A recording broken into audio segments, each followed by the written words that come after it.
दोस्तों, मैं राशिद जहीर हूं और आप देख रहे हैं online news India. News anchor और स्टूडियो में बैठे हुए जो पत्रकार हैं, जिन पर जिम्मेदारी थी समाज का सही आईना और सरकार की नीतियों का सही आईना आम जनता को दिखाना, वो कितना जहर घोल रहा है बीते कुछ समय से ये आपको मालूम है।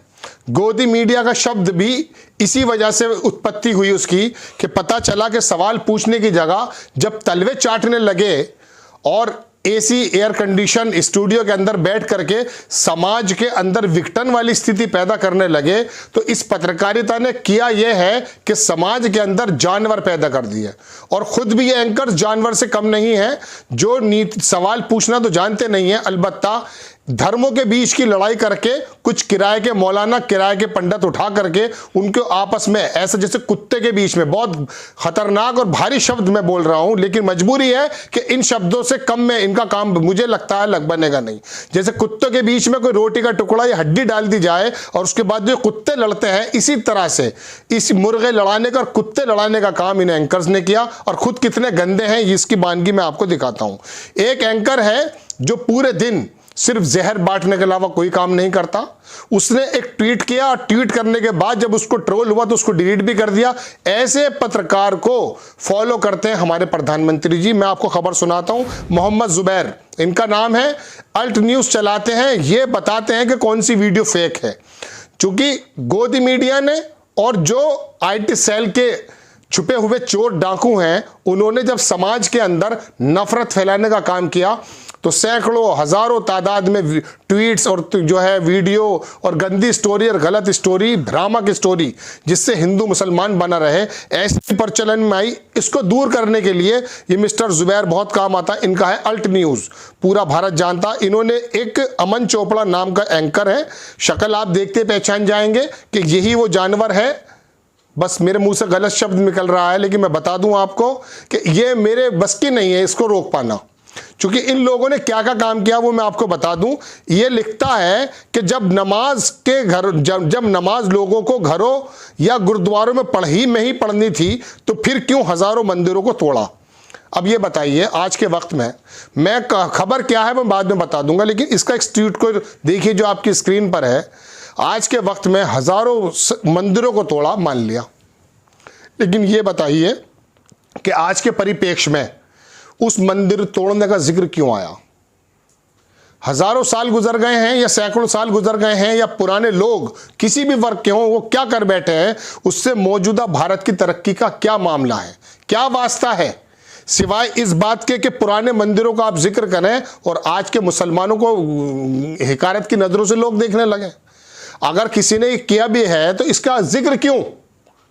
क्या पुराने कितने भी लोग हों, जुल्म सितम से भरपूर हों, राजा महाराजा नवाब हों, कोई भी हो, उनका जिक्र आज क्यों होता है? और टीवी न्यूज़ डिबेट में क्यों होता है? सुप्रीम कोर्ट ने क्या कहा? मैं एक्चुअली ये बांध नहीं पा रहा हूं कि मैं खबर कहां से सुनाऊं, चूंकि इस आदमी का जब मैंने ये खबर देखी तो मुझे इतनी उलझन हुई कि इसकी क्या जिम्मेदारी बनती थी और ये क्या लिखता है। अब बहरहाल मैं अपनी खबर पर आता हूँ। मोहम्मद जुबैर ने इसको बताया, इसने डिलीट भी कर दिया। इसमें थूक जिहाद, लव जिहाद, ये जिहाद, लैंड जिहाद, वो जिहाद, और अब इसने नया शुरू किया है थूक जिहाद। वो मैं बताता हूं। Are people journalist reporters associated with network 18। Okay, क्या ये लोग जर्नलिस्ट रिपोर्टर्स नेटवर्क 18 के साथ जुड़े हैं? With such tweet by the hate mongering TV presenter against Muslim community. ये मुस्लिम कम्युनिटी के खिलाफ जो टीवी प्रेजेंटर हैं, इस तरह के लोग जुड़े हुए हैं।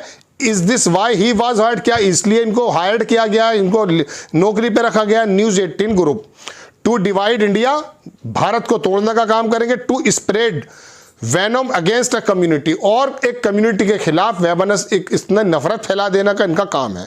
अब आपको मैं वन बाय वन दिखाता हूं उसके ट्वीट, जो इसने डिलीट भी कर दिए बाद में।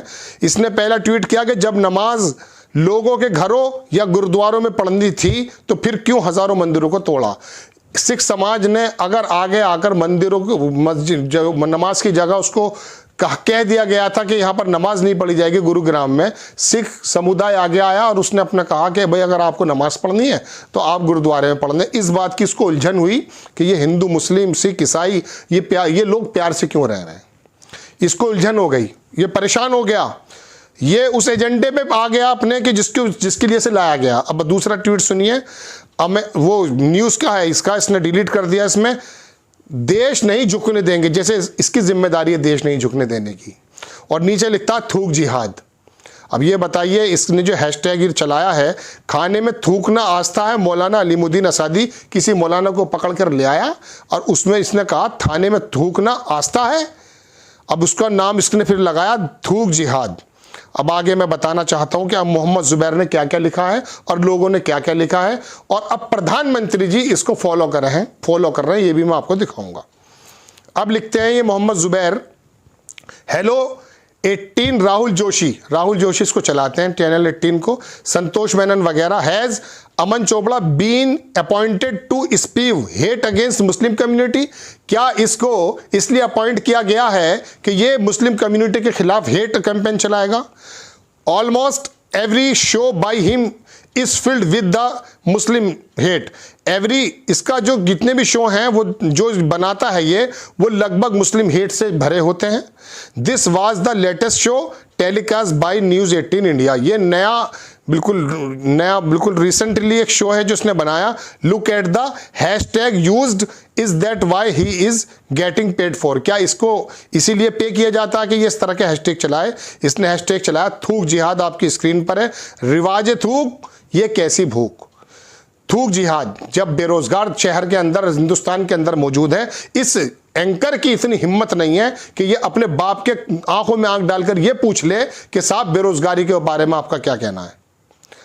न्यूज़ 18 ने फिर दोबारा इसको लगाया कि इन जहादियों पर मर्डर केस का दर्ज हो। ये उसी का जो 3 लोगों की तस्वीर है आपकी, ये इसी तरह से मुर्गे इकट्ठे करता है और ये लड़ाने की बात करता है। देखिए न्यूज़ 18 ने क्या छापा, इन जिहादियों पर मर्डर का केस दर्ज हो, कोरोना काल में इनके थूकने से ना जाने कितने लोग मरे होंगे। आचार्य अजय गौतम, ये अजय गौतम है, इसका भी चेहरा देख लीजिए, ये मुंह आता है, आचार्य बताता है अपने आप को, और ये कौन सी बात लेकर आया रिसेंटली। चलिए मोहम्मद जुबैर आगे लिखते हैं, tweet were later deleted. Tweet जो है इसने बाद में डिलीट कर दिए, but not before the hateful video reached lakh of people on social media. लेकिन उससे पहले लाखों लोगों पे सोशल मीडिया के माध्यम से ये वीडियो चली गई। द वीडियो शोन बाई अमन चोपड़ा, इसके माध्यम से दी गई थी, was in fact debunked by your channel last year. Here is the archive link in the deleted. ये इनका आर्किव है, उसके अंदर ये निकल गई है, आप देख सकते हैं, डिलीट कर दी थी इसने। ये तमाम बातें इन्होंने लिखी हैं। अब बाकी जो इसके साथ के अनुयायी हैं वो लोग शुरू हो गए, ट्विटर पर भी जानवर मौजूद हैं, उन्होंने भी अपनी अपनी बात शुरू कर दी। एक साहब हैं, अब मैं आपको वो दिखाता हूं जो नरेंद्र मोदी जी ने इसके ट्विटर को फॉलो किया है। ये आपकी स्क्रीन पर है, अमन चोपड़ा अपने लिए ऑनर्ड मान रहा है क्योंकि नरेंद्र मोदी इसको फॉलो बैक करने लगे हैं। अब मोदी जी ऐसे लोगों को जो फॉलो करेंगे तो सोचिए क्या स्थिति है हमारे प्रधानमंत्री कार्यालय की भी, इनको ट्विटर चलाने वाले की भी, कि इस तरह के लोगों को जो फॉलो किया जाएगा जो जहर बांटने का काम करते हैं। इसका कोई भी प्रोग्राम आप उठाकर देखेंगे आपको यही मिलेगा। एक साहब हैं, मैं भी IAS, अमिताभ बच्चन लिखते हैं कि शायद इसी लिए फॉलो बैक का आशीर्वाद भी मिला हो। ये क्वेश्चन मार्क डाल दिया इन्होंने, हमने आपको दिखाया।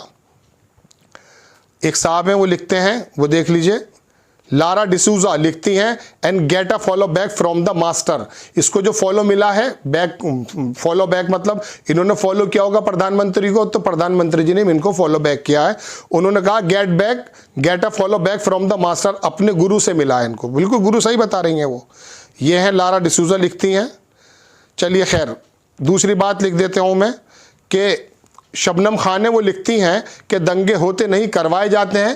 तथाकथित पत्रकार अमन चोपड़ा और राजनेताओं के माध्यम और दंगों की आंच अमन चोपड़ा जैसे पत्रकार के घर तक नहीं पहुंचती। आप और हम जैसे लोग आम लोग मारे जाते हैं, जलाए जाते हैं। नफरत फैलाने वाले न्यूज़ चैनल के खिलाफ माननीय सुप्रीम कोर्ट की कार्रवाई करनी चाहिए। सुप्रीम कोर्ट ने भी क्या कहा ये हम आपको पहले बता चुके हैं, दोबारा बता देते हैं कम शब्दों में कि सुप्रीम कोर्ट की टिप्पणी क्या थी इस टीवी डिबेट्स के बारे में जो जहर बांटने का काम कर रही है। और इस तरह के जो ये एंकर्स हैं ये शेव वगैरह बना करके अपने परफ्यूम वगैरह डालकर एसी एयर कंडीशनर उसमें बैठ जाते हैं और फिर ये इन किराए के मौलानाओं को, किराए के पंडित को लाते हैं बुला करके और फिर उनको लड़वाते हैं और लोगों को मज़ा आता है। लोग सोचते हैं शाम को खाना के टाइम एक डिबेट ही देख लेते हैं, मज़ा आ रहा, चीख रहे हैं, लेकिन वो भूल जाते हैं कि ये डिबेट्स किस तरह का जहर काम कर रही हैं।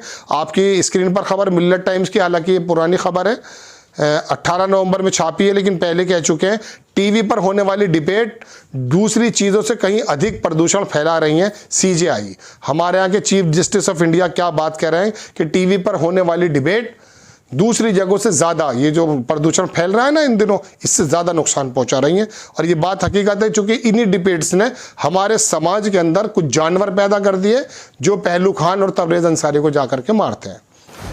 आज खबर देने का जो कुछ तरीका था वो शायद थोड़ा अटपटा लगा हो, लेकिन वजह ये थी कि जब मैंने इसका ये वो देखा तो मैं एक्चुअली जो बात करता हूँ सूचना देना मेरा काम है, लेकिन मैं रोबोट नहीं हूँ, एक एंकर हूँ और मुझे भी जज्बात जाहिर करने का पूरा अधिकार है संतुलित शब्दों में। तो वो करते करते कहीं भटक गया, उसके लिए माफ़ी चाहता हूँ। लेकिन इस तरह के एंकर्स जिस तरह की बातें कर रहे हैं उससे समाज का कितना नुकसान होता है ये आप जानते हैं। बहरहाल आपको खबर कैसी लगी अपनी राय कमेंट्स बॉक्स में ज़रूर दीजिएगा और हमारे चैनल को सब्सक्राइब कीजिए, शेयर कीजिए। आने वाले टाइम में फिर दोबारा कोई ऐसी खबर लेकर आता हूं, तब तक के लिए जय हिंद। इस खबर को अभी लाइक करें, शेयर करें, अभी चैनल को सब्सक्राइब करें और घंटी जरूर दबाएं।